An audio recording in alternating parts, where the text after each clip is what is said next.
শেখ হাসিনা যাওয়ার 6 মাস পরেও কেন বাংলাদেশ জাতীয়তাবাদী দলের জেলায় জেলায় সমাবেশ করতে হচ্ছে? কেন করতে হচ্ছে? হাসিনা পালায় গেছে, জিনিসের দাম কমে নাই। হাসিনা পালায় গেছে, আপনারা সিন্ডিকেট ভাঙতে পারেন নাই।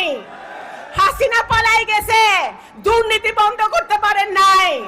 হাসিনা পালায় গেছে, এখনো নারীরা ধর্ষিত হচ্ছে, এখনো ডাকাতি হচ্ছে, এখনো খুন হচ্ছে, এখনো হচ্ছে। ইউনূস সাহেব, আপনি 6-7 মাসে কোনো সংস্কার করতে পারেন নাই। আজকে যদি দুর্নীতি বন্ধ করতে হয়, যদি অর্থনীতির উন্নয়ন করতে হয়, যদি ব্যাংকিং খাত ঠিক করতে হয়, যদি একটি নতুন বাংলাদেশের স্বপ্ন যে আমাদের ইয়াং জেনারেশন দেখেছে, এই ইয়াং জেনারেশনে যে নতুন বাংলাদেশের স্বপ্ন দেখেছে, সেই নতুন বাংলাদেশ যদি পূরণ করতে যদি আমাদের আনতে হয়, তাহলে